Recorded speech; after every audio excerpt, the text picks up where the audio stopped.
ஐயா சுவாமி வந்து உணவ வீணாக்குறதுக்கு ரொம்ப கோவப்படுவாரு. உணவு வீணாக்குறத பத்தி கொஞ்சம் சொல்லுங்களேன்.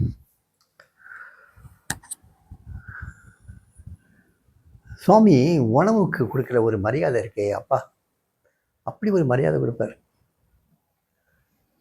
புண்ணமரத்தடியில் உட்கார்ந்து இருக்கும் போது ராஜமாள்னு ஒருத்தங்க இருப்பாங்க, மாணிக்க கவுண்டர்னு ஒரு கப்பல் அங்கே சுற்றி விவசாயம் பண்ணிட்டு இருப்பாங்க. அவன் இந்த கப்பல் வந்து சாமி மேலே அப்படி ஒரு தீவிரமான பக்தியில் இருந்தவங்க. சாமியை கவனிச்சுட்டே இருப்பாங்க, யாராவது சாமிக்கு வந்து ஆகாரம் கொடுக்குறாங்களா இல்லையான்னு பார்த்துட்டே இருப்பாங்க. ஒரு 12:30 வரைக்கும் பார்ப்பாங்க. 12:30 வரைக்கும் சாமிக்கு ஆகாரம் யாரும் வரலன்னா நேராக வருவாங்க. நேராக வந்து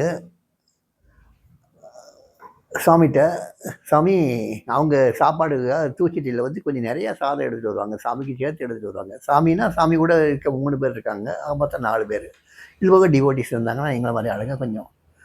ஒரு தூச்சட்டி நிறையா சாதம், ரசம் சாதம், ஒரு காய், வெள்ளைக்காய், ஒரு காய், அதை எடுத்துகிட்டு வந்து சாமி முன்னால் வச்சு, சாமி சாப்பிடுங்க சாமி, இது எங்கள் எல்லாத்துக்கும் வருமாமா அப்படின்னு கேட்குறாரு. வரும் சாமி. நீங்கள் எங்கேம்மா சாப்பிடுவீங்க? சாமி இந்த அருக்கு வீடு, போய் 5 நிமிஷத்தில் உழ வச்சு எடுத்து தர மாட்டேனா, நீங்கள் சாப்பிடுங்க சாமி. சரின்னு பெருமாள் எல்லாத்துக்கும் இலையை போடலாம். நாங்கள் எல்லாம் சேர்ந்து சாப்பிட்டோம்.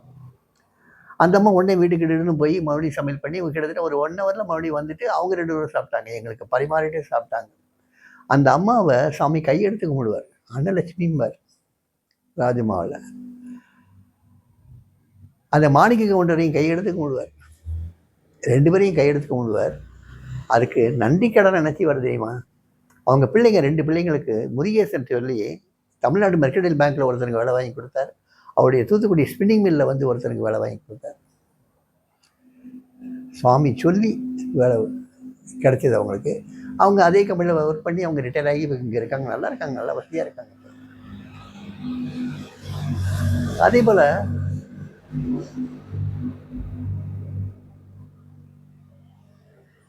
ஒரு அம்மா வந்து அடிக்கடி வந்து சாமிக்கு சாப்பாடு கொடுக்கும்.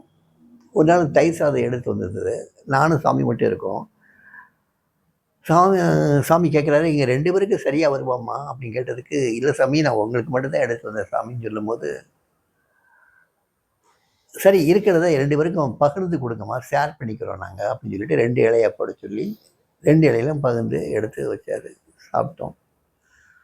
அவர் சாப்பிடும்போது சனீஸ்வரர் வீட்டில் சாப்பிடும்போது என்னென்னா, அங்கே எறும்புகள் நிறையா இருக்கும். அந்த சாதத்தினுடைய அந்த வாடைக்கு அந்த கட்டெரும்புகள்லாம் இலைக்கு வரும். அது தட்டுவார் சாமி பக்கத்தில், அந்த எறும்புக்கு இடத்தில் இல்லாமல் எறும்பு பக்கத்தில் தட்டுவார். தட்டினோடனே எறும்புகள்லாம் கலைஞ்சி போயிடும். அந்த சாதத்தை சாமி சாப்பிட்ட இலையை பார்க்கணும், ஒரு பருக்க கூட இருக்காது, ஒரு வேஸ்டேஜ் இருக்காது. அவர் சாப்பிட்ட இலைய மாதிரியே தெரியாது, இன்னொருத்தர் உட்காந்து சாப்பிடலாம், அந்த மாதிரி சுத்தமாக இருக்கும். அவ்வளவு சுத்தமாக சாப்பிடுவார், உணவை வேஸ்ட் பண்ணவே மாட்டார். அவர் இன்னொரு கதை ஒன்று சொல்லுவார், கருவேப்பிலையோட சேர்த்து வச்சு முழுங்கிடுவார் அவர். அதுக்கு ஒரு கதை சொல்லுவார், ரமணாசிரமத்தில் வந்து எல்லாருமே கருவேப்பிலையை எல்லாத்தையும் தூக்கி வலிச்சிடுறாங்க, கருவேப்பிலையில் எவ்வளவு குணங்கள் இருக்குங்கிறது யாரும் தெரிஞ்சிக்க மாட்டேங்கிறாங்க. அதனால் அவர் என்ன செய்வார், குக்கை கூப்பிட்டு, ஒரு அம்மா இருக்கும் அங்கே குக்கில், அங்கே கிச்சனில், அந்த அம்மாவை கூப்பிட்டு கருவேப்பிலையெல்லாம் இந்த மாதிரி காய வச்சு பொடி பண்ணி எல்லாத்தையும் சாம்பாரில் மற்றதெல்லாம் கலந்துரு, இவங்க எல்லாம் வேஸ்ட் பண்ணுறாங்க அப்படின்னு சொன்னாராம். யார்? ரமண மகரிஷி அவங்க ஆசிரமத்தில், ரமணாசிரமத்தில். அதை யாபகப்படுத்தி சாமி சொன்னார், கருவேப்பிலையும் சேர்த்து சாப்பிட்டுடணும்னு. மிளகா வேற இருந்தது சாமி இதில் வந்து, மிளகா வச்சுருக்காரு. என்னை கேட்குறாரு சாமி, நீ மிளகா சாப்பிட மாட்டியான்னு கேட்டார். இல்லை சாமி நான் காரமாக இருக்கிறதுனால சாப்பிட்றேன் சாமி. இல்லை இல்லை யூ சுட் ஈட் இட்னு சொல்லிட்டு அவருக்கு தலையில் இருந்த மிளகாய் என் இலையில் எடுத்து வச்சு அதையும் முழுங்க வச்சார். ஆக 2 பேர் இலையும் ரொம்ப சுத்தமாக இருந்தது. இன்னொரு தடவை நாங்கள் எல்லாம் போயிருக்கும்போது உடுப்பி ஹோட்டல் வந்து சாப்பாடு வாங்கிட்டு வந்தோம். சாப்பாடு வாங்கிட்டு வந்தோன்னா எல்லோரும் சாப்பிட்டோம், சாமி சாப்பிட்டாங்க, வெளியே இருக்க சாமியினுடைய பரிவாரங்களும் சாப்பிட்டாங்க. சாப்பிட்டது போக மிச்சம் வந்து சாம்பார் இருக்குது, ரசம் இருக்குது, 2 தான் இருக்குது, மோர் இருக்குது, இந்த 3 தான் இருக்குது. மற்றதெல்லாம் காலி ஆகிடுச்சு. பொரியல் மற்றது எல்லாமே காலி ஆகிடுச்சு, சாதம் எல்லாம் காலி ஆகிடுச்சு. சாமி சொல்கிறாங்க, இங்கேருந்து பாத்திரங்கள் எல்லாம் கழுவித்தான் நீங்கள் ஹோட்டலில் கொண்டு போய் கொடுக்கணுங்கிறார். சாம்பார் அரைவாளி சாம்பார் மிச்சம் இருக்குது, ரசம் அரைவாளி ரசம் மிச்சம் இருக்குது, மோர் கொஞ்சம் மிச்சம் இருக்குது. எங்கள் கூட வந்து ஒரு பொண்ணு வந்து மோரப்புறம் எடுத்து குடிச்சிட்டா. சாம்பார் ரசமும் இருக்குது, ரசமும் கூட எல்லாருமே கொஞ்சம் கொஞ்சம் ஷேர் பண்ணிக்கிட்டாங்க. சாம்பாரை என்ன பண்ணுறதுன்னு தெரியல. நானும் ஒரு அம்மாவும் சேர்ந்து அந்த சாம்பார் அப்புறம் முழுங்கணும்.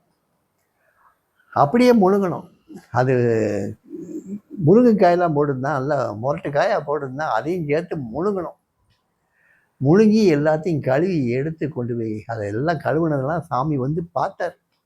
எல்லாம் சுத்தமாக கழுவிருக்காங்க, கீழே எதுவும் கொட்டலைங்கிறதெல்லாம் பார்த்துட்டு திருப்தி அடைஞ்சு அப்புறம் போய் பாத்திரத்தை கொடுத்துட்டு வான்னு அனுப்பிச்சார். உணவுப் பொருட்களை வீணடிக்கிறத சாமி கொஞ்சம் கூட ஏற்றுக்க மாட்டார். கொஞ்சம் கூட ஏற்றுக்க மாட்டார்.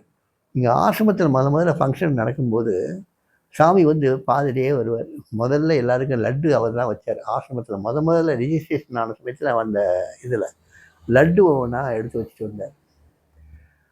சாப்பிட்றதுக்கு முந்தி அந்த இதெல்லாம் பரிமாறதுக்கு முந்தி சாமிக்குன்னு தனிப்பட்ட முறையில் சிலவங்க சமையல் பண்ணி எடுத்துகிட்டு வந்திருந்தாங்க. அவங்க வந்து ஆசிரம நிர்வாகிகிட்ட வந்து சொன்னாங்க, சாமிக்கு வந்து எல்லாருக்கும் செய்கிற ஆகாரம் சாமிக்கு ஒத்துக்காது, நாங்கள் அவருக்குன்னு தனிப்பட்ட முறையில் சமையல் பண்ணி எடுத்து வந்திருக்கோம், அதனால் அதை அவர் சாப்பிடுவார், நீங்கள் யாருமே அவரை சாப்பிடுங்கன்னு சொல்லக்கூடாது அப்படின்னு சொல்லி நிர்வாகிகிட்ட அந்த அவங்க என்ன சொல்லுவாங்க, சாமி சுற்றி இருந்தவங்க சொல்லுவாங்க. நிர்வாகி என்ன சொல்லிடுவார், அது சாமியை முடிவெடுத்துக்கிட்டோம், நான் சொல்கிறபடி நான் கண்டிப்பாக சொல்லுவேன், சாமி சாப்பிடுங்க சாமின்னு சொல்லுவேன், முடிவெடுக்க வேண்டியது அவர் எப்படி முடிவெடுத்தாலும் சரி அப்படின்னு சொல்லிட்டு சாமிகிட்ட போய் சொல்லுவார். சாமிகிட்ட போய் சொன்ன உடனே அந்த பெண்கள்லாம் வந்து, சாமி இது வந்து கூட்டத்துக்காக ஒரு 1000 பேருக்கு 2000 பேருக்காக செஞ்ச உணவு வந்து உங்களுக்கு ஒத்துக்காது சாமி, உங்களுக்குன்னு தனிப்பட்ட உணவு நாங்கள் செஞ்சு கொண்டு வந்துருக்கோம் சொன்ன உடனே சாமிக்கு ஒரு கோவம் வந்து ஒரு மறைப்பார். மறுபடியும் இந்த பக்கம் திரும்பி அந்த டெஸ்டையை கூப்பிட்டு அந்த உணவுப் பொருள் எல்லாத்தையும் அவங்ககிட்ட வாங்கி இதை பூரா எல்லாருக்கும் வச்சிருக்கோம்ல அதில் கலந்துருன்னார். அந்த சாம்பாரோட ரசத்தோட மோரோட காய் எந்த காய் இருக்கோ அந்த காயோட சேர்த்து கலந்துருன்னார். எல்லாத்தையும் கலந்துட்டு கழுவி கொண்டு வந்து வச்சார். சாமி அதே டிவோட்டிஸோட உட்காந்து சாப்பிட்டார். ஆகாரத்தை மேற்கொண்டு சாமி பார்த்துட்டே வராருல, யாராவது வீண் பண்ணுறாங்களான்னு பார்த்துட்டே வருவார். யாராவது எதையாவது ஒதுக்கி வச்சுருந்தாங்கன்னா, ஏன் அது பிடிக்காதா அப்படி கேட்ட உடனே, இல்லை சாமி பிடிக்கும் சாமின்னு சொல்லி உடனே சாப்பிட்ருவோம். பிடிக்காதான் தான் ஒரு வேல்யூ கேட்பார், இல்லை சாமி இல்லை சாமின்னு சொல்லிட்டே சாப்பிட்ருவோம். ஸோ வீணடிக்கிறதுங்கிறது சாமிக்கு வந்து ஒத்துக்கவே ஒத்துக்காது. அது வீணடிக்க விரும்பவே மாட்டார், வீணடிக்கிறத அவர் பொறுத்துக்கவும் மாட்டார்.